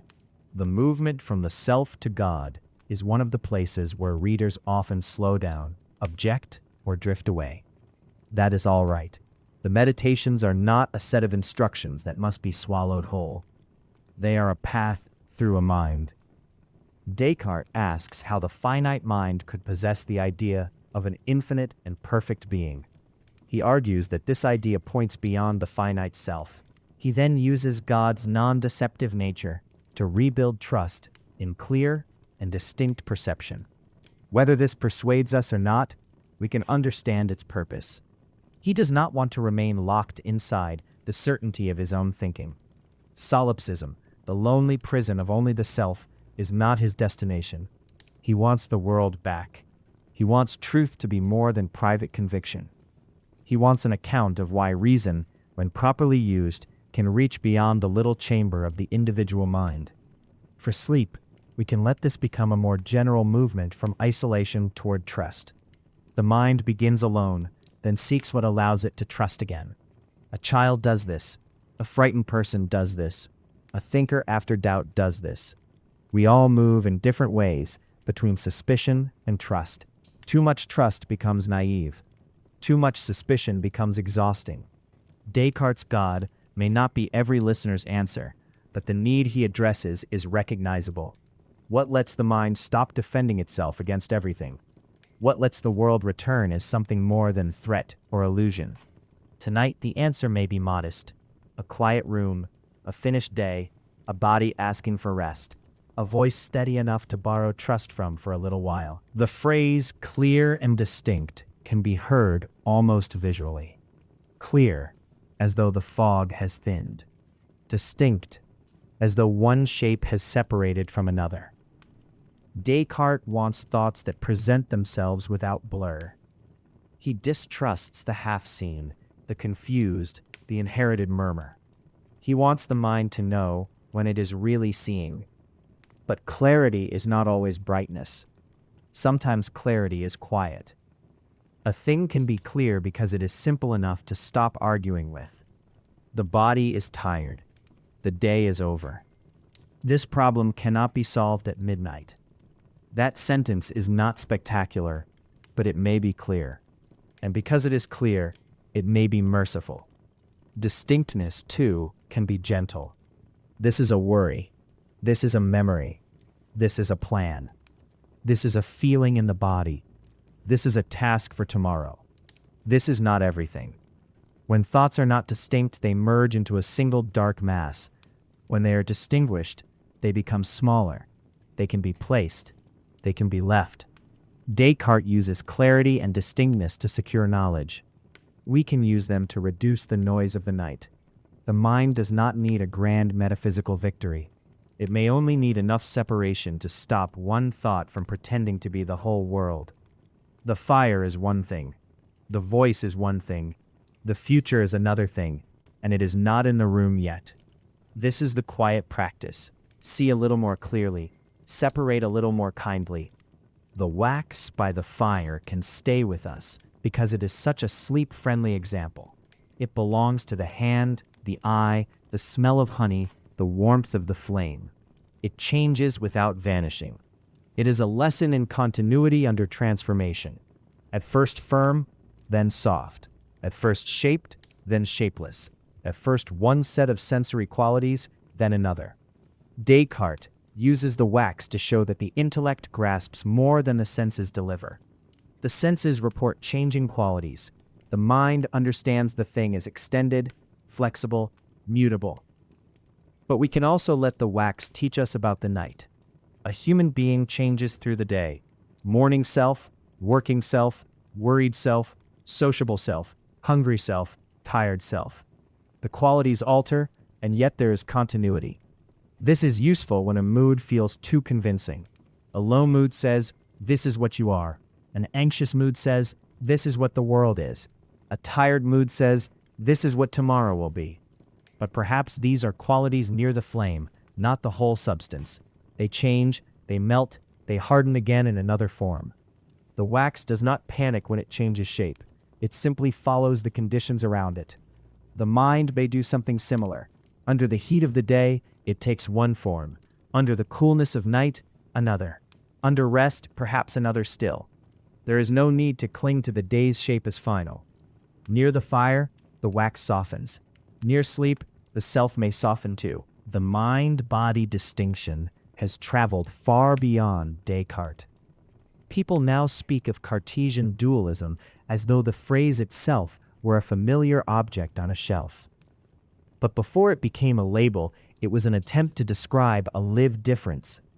Thoughts do not seem to occupy space in the way tables do. A pain is not visible in the same way a hand is visible. A decision is not measured with a ruler. And yet hands move, faces change, hearts quicken. Descartes wanted to make the distinction clear. Mind is thinking, body is extended. This clarity has power. It honors the inwardness of experience. It refuses to reduce thought simply to visible motion. But the more clearly he separates mind and body, the more urgently their union asks to be explained. Human life keeps bringing them back together. Tonight, you do not need a theory of that union. You can simply feel its ordinary truth. A thought can change the breath. A breath can change a thought. Tension in the jaw can make the mind sharper and less kind.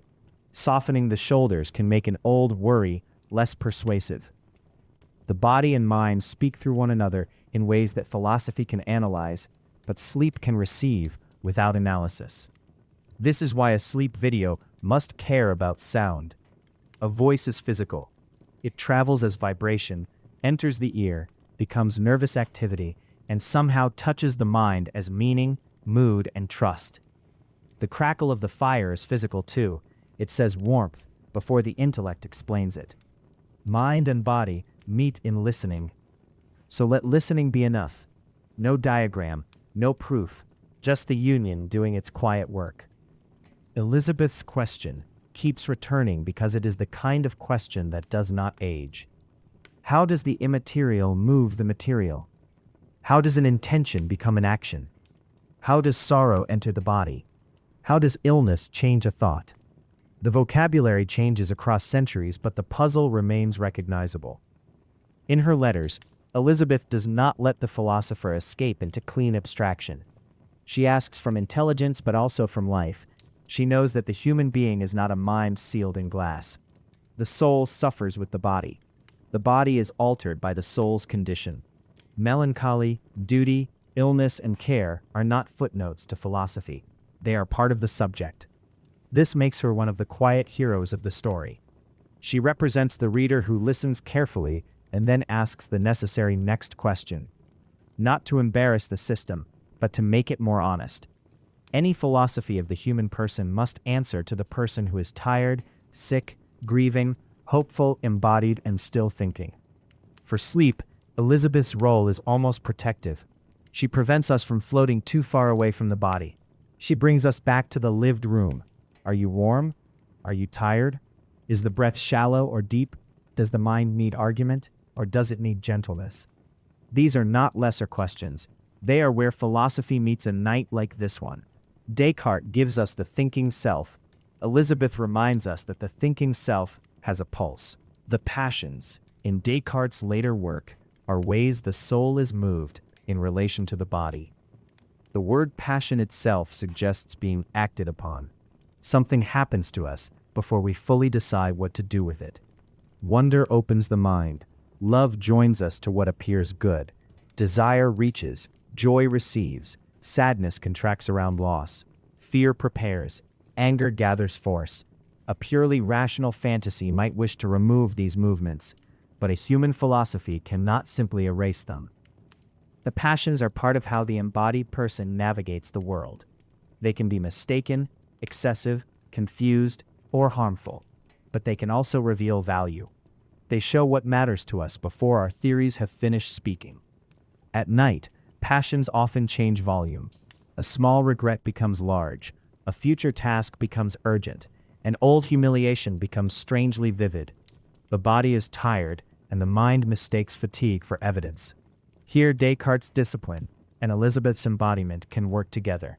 Notice the passion. Do not obey it instantly. Do not despise it either. Ask what it is showing and whether it must be answered now. Often it need not be answered. The feeling can be acknowledged and allowed to pass into the wider dark. Sadness may be sadness, not prophecy. Fear may be fear, not knowledge. Desire may be desire, not command. The mind can remain free enough not to be dragged entirely by each movement. This freedom is not coldness.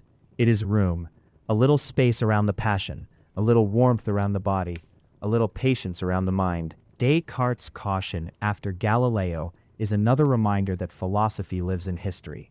Ideas do not move through a neutral sky. They pass through danger, reputation, institutions, friendships, and fear. A thinker may believe something strongly and still choose the hour of publication carefully. Silence can be prudence, not absence. Delay can be strategy, not weakness. This historical Descartes is more interesting than the caricature of pure reason. He is not an abstract machine producing arguments. He is a man calculating risk, watching events, preserving his work, corresponding with others, and deciding how much to say.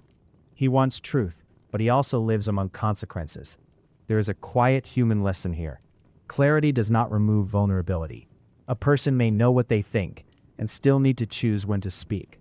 A mind may be bold inwardly and cautious outwardly. This is not always hypocrisy.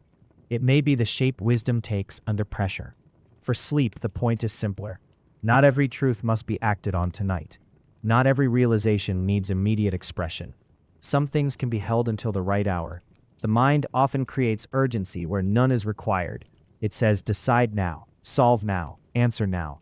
But history is full of letters written later, books delayed, conversations postponed, and thoughts that ripened because they were not forced too soon. Let that be permission. If something important appears in the mind tonight, it can be noted without being completed. A true thing can wait. The Netherlands gave Descartes a long working shelter. He moved there for years, finding a place where privacy, scholarship, printing, and correspondence could coexist. The Dutch cities of his life were not merely backdrops. They were part of the practical ecology of thought. A philosopher needs rooms, books, mail, money, quiet, and enough distance from interference to continue. We often describe ideas as though they exist nowhere, but every idea has a climate. Some climates encourage it, others threaten it. The meditations may begin in radical inwardness, but the work required outward conditions: paper, printers, readers, networks, and the relative safety to think dangerously. This is another sleep-friendly truth. The mind is not separate from its conditions. A calmer room makes calmer thought more possible. A harsh sound changes the body. A deadline changes the breath. A soft light changes the evening. We cannot control everything, but we can respect conditions. Descartes needed conditions for philosophy. The listener needs conditions for sleep. That is why the setting matters. The fire, the darkness, the slow voice, the absence of music, the muted transitions we will later build into the video. These are not decorations. They are part of the thought's atmosphere. A sleep philosophy video is not only information. It is a room made of sound and image. In that room, the mind can do less. It does not need to defend itself so strongly. It does not need to chase every stimulus. It can let the conditions carry some of the work. Descartes found his working climate. Tonight we make a resting climate. The northern journey to Queen Christina can be heard almost like the final movement of a piece of music. The themes return changed. Mind and body, because the philosopher's body must endure the cold. Thought and power, because his ideas are now drawn into a royal court. When Descartes dies in Stockholm, the philosophy does not end. No philosophy ends with the body that first wrote it. It changes hands.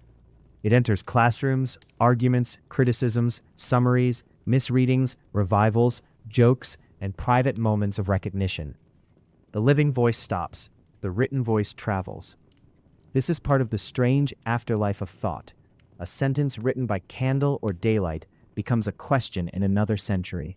Someone opens a book far away and long after, and the room of meditation forms again. The fire may be imagined differently. The doubts may be modern doubts. The objections may be new. But the old gesture remains. Set aside what can be doubted and see what survives. There is comfort in the endurance of questions. Human lives are brief, but questions can be patient. They do not require one person to finish them. They pass from hand to hand. They wait through wars, fashions, technologies, and the rise and fall of certainties that once seemed permanent. What can I know? What am I? How are mind and body joined? What can be trusted? These questions are old enough to be calm. If one of them keeps you company tonight, let it be calm too. You do not need to be the final judge. You are only one listener in a long night conversation. You may receive the question, hold it for a while, and set it down. Others have held it before you. Others will hold it after. The philosopher dies. The question remains. The listener sleeps. The question waits without resentment. Let the final part of the episode become more repetitive now, as sleep stories are allowed to do. Repetition is not failure here. It is a softening of edges. The same images return because the mind no longer needs novelty. The room, the fire, the paper, the window, the winter, the question. Each return asks less of attention. Descartes by the fire, the senses questioned, the dream considered, the thinking self found, God as the path back toward trust, mind and body distinguished, Elisabeth asking how they meet, the passions bringing warmth and trouble, Christina waiting in the north, Stockholm cold and quiet, the body finally resting. If you notice the repetitions, let them be like waves. A wave does not fail because another wave came before it. It arrives, breaks softly, and withdraws. The story does the same. Doubt, thought, body, sleep, fire, window, letter, snow, certainty, uncertainty, rest. The waking mind often wants forward motion. It wants progress, novelty, achievement, conclusion. The sleeping mind wants permission to circle, blur, and release. Philosophy for sleep must serve both for a while, then gradually serve sleep more. So the argument thins, the images remain, the voice remains, the fire remains. There is nothing to catch now. No examination later, no need to remember the order of the meditations, no need to decide whether Descartes was right. The night is not asking for a thesis. It is asking only that the body be allowed to drop its weight, and that the mind stop turning every thought into a task. Imagine closing the book, but not abruptly. A hand rests on the page first. The last sentence is read twice, not because it is difficult, but because the mind is already drifting. The paper has a faint texture. The candle has shortened. The fire has settled into embers. Outside, the cold remains outside. The book may be the meditations, or the letters, or no real book at all. It may be only the book of the evening, the collection of thoughts that opened when the day became quiet. It can close now. A closed book is not a rejected book. It is a book trusted to remain where it is until morning. This is a useful distinction. To stop thinking about something is not always to abandon it. Sometimes it is to trust that it can be returned to. The mind resists sleep when it believes that letting go means losing control forever. But most thoughts can be found again if they are needed. And many, after sleep, no longer need finding. Descartes preserved his thoughts in writing. We can preserve ours more likely. A note, perhaps, a promise to return, or simply the knowledge that the mind is not obligated to complete itself tonight. The book closes. The thought remains possible. The body receives its hour. So close the inner book gently. Leave Descartes' questions by the fire. Leave Elisabeth's letter on the table. Leave Stockholm under its winter sky. Leave the wax near the flame. Leave the self, even the thinking self, free to become less sharp in the dark. The last certainty of the night may not be philosophical at all. It may be the certainty that tiredness has its own intelligence. The body knows how to ask for darkness. The eyelids know a language older than method. The breath slows not because it has solved skepticism, but because living things have rhythms deeper than argument. Descartes respected reason, and reason deserves respect. But reason is not the whole of a human life. There is also recovery, digestion, warmth, habit, touch, silence, and sleep. There are forms of wisdom that do not appear as propositions. The body may know that the room is safe enough before the mind has finished proving anything. This does not humiliate thought. It places thought within life. A mind that can reason is also a mind that dreams. A mind that doubts is also a mind that forgets, imagines, and rests. A mind that says I am may later say nothing at all for several hours, and still the person continues. Let that be the final answer to any remaining pressure. You do not have to keep thinking in order to continue being. You do not have to hold the self in place by attention. Sleep is not non-existence. It is trust enacted by the body, night after night, often without ceremony. The philosopher may stay awake in the story. You do not have to stay awake with him. He can tend the fire. He can watch the wax soften. He can answer letters from the princess. He can travel north in memory. You can leave him there and go on into sleep. The fire is nearly out now, but not gone. It has become less event than presence. A few low sounds, a muted glow, a warmth that no longer announces itself. This is how the story can end as well. Not with a conclusion that asks for applause, but with a presence that gradually asks for less and less. Descartes' life has moved through the room. France, school, travel, doubt, mathematics, the meditations, the wax, the thinking self, God, mind and body, Elisabeth, the passions, Christina, Stockholm. Each has had its turn. Each can now recede. The mind does not need to line them up. It does not need to keep their chronology straight. It can let them become a dark arrangement of shapes. If one word remains, perhaps it is gentleness. Not a word usually associated with Descartes, but useful here. Be gentle with doubt. Be gentle with the body. Be gentle with the mind that wanted certainty and found fatigue. Be gentle with unfinished questions. Be gentle with the self that tries so hard to remain clear. The night has room for all of it. It has room for reason and for dreams, for clarity and confusion, for the philosopher and the sleeper, for the fire and the cold beyond the glass. Nothing needs to be pushed out. Everything can grow quieter together.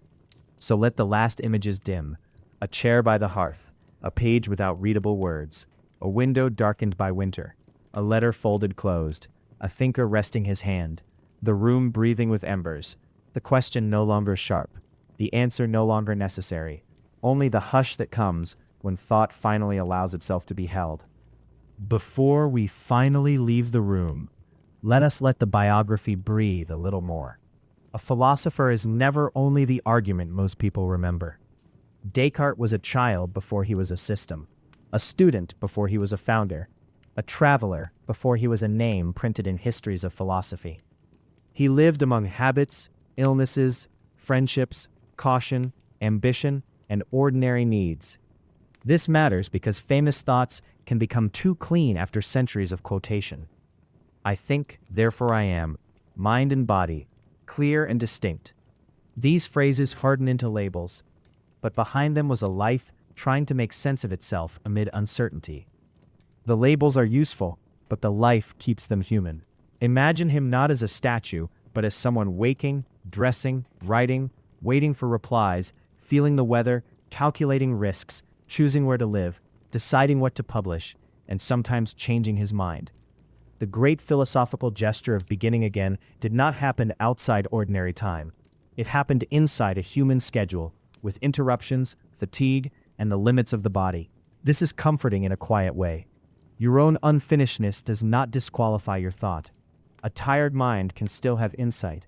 A cautious person can still be brave. A body with needs can still carry questions of great depth. The ordinary conditions of life are not merely obstacles to thought. They are the place where thought becomes real. Descartes wanted certainty, but he lived contingently. So do we all. Tonight, that is not a failure. It is simply the human frame. There is a useful contrast between method and mood. Method is what Descartes tries to control. The steps of thought, the order of doubt, the criteria of clarity. Mood is less obedient. A room feels different in winter. A question feels different when one is rested. A letter feels different before and after bad news. The same argument may seem luminous in the morning and brittle at night. Philosophers often write as though method can rise above mood entirely. Perhaps sometimes it can. But a sleep story should be wiser about the body.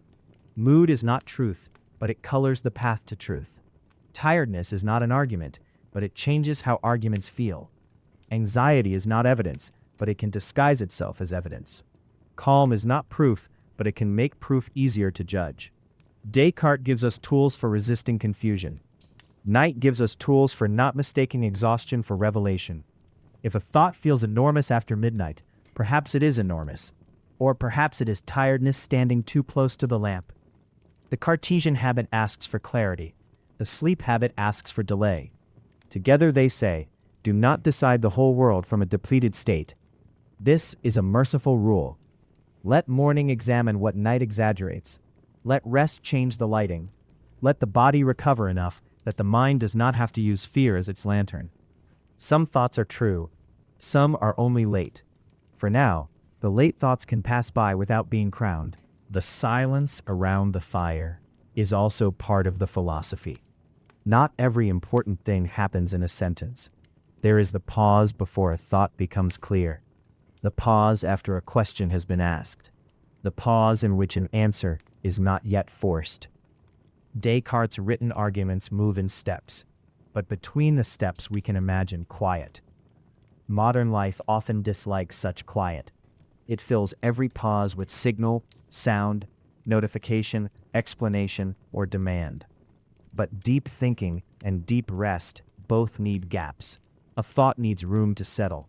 A body needs room to downshift. A feeling needs room to reveal whether it is urgent or merely passing. So let this episode contain more silence in the mind than the words alone can show.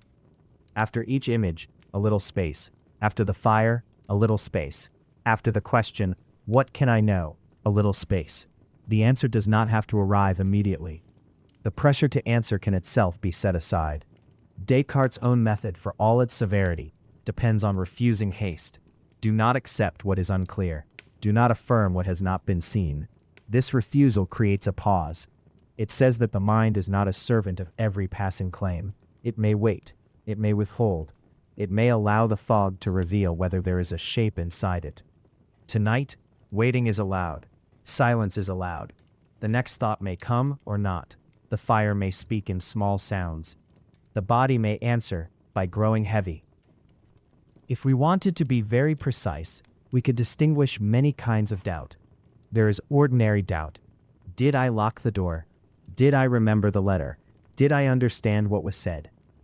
There is scientific doubt. Has the evidence been tested? Can the result be repeated?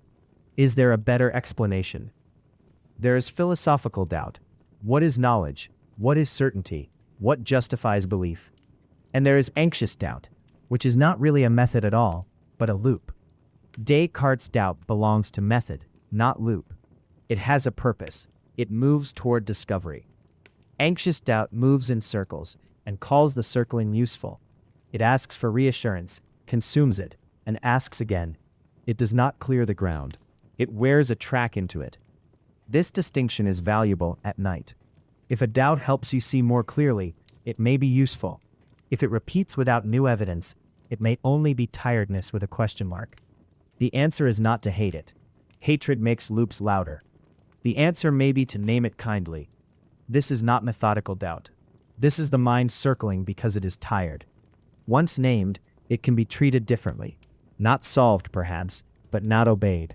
The thought can be allowed to pass through the room without being given the chair by the fire. Descartes may keep the disciplined doubt. The restless doubt can wait outside.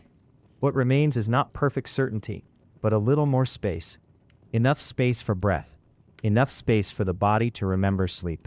Let us imagine the body as Descartes sometimes struggled to imagine it. Extended, measurable, situated. It has length, breadth, posture, pressure, temperature. It occupies one place and not another. It is here, while the mind can wander elsewhere. But this extended body is not merely an object.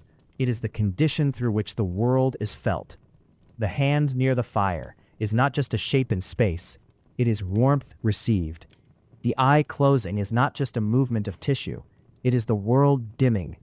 The breath slowing is not only a physical rhythm. It is also the mind receiving a message from its own depths. Body and meaning meet before philosophy separates them. This is why sleep is such a profound correction to overthinking. It brings the mind back through the body, not by argument, but by weight. The body says enough. The muscles say enough.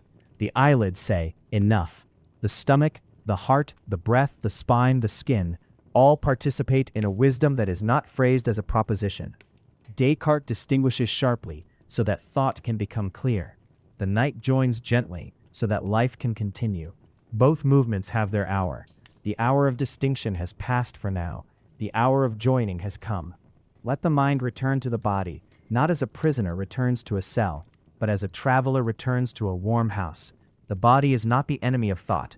It is the place where thought is carried, rested, and renewed. The old philosophical words can become almost like objects on the table now. Doubt, certainty, mind, body, dream, God, passion, method.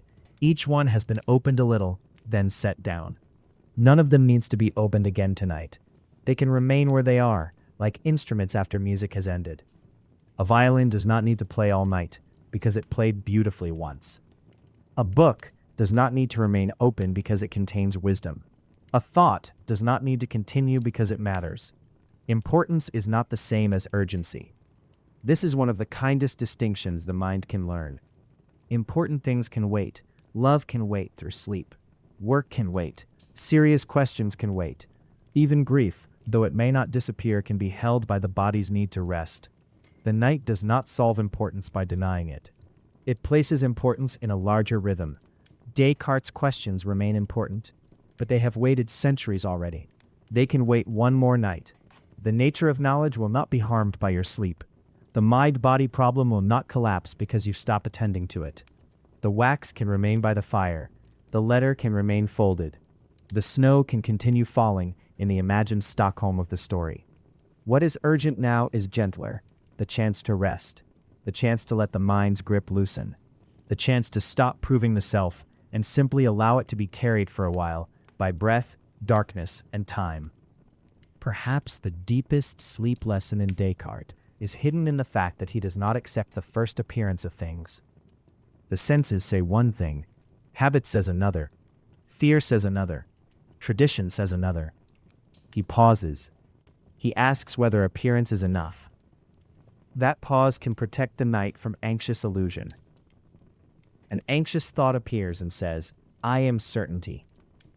A tired prediction appears and says, I am knowledge. A memory appears and says, I am the whole story.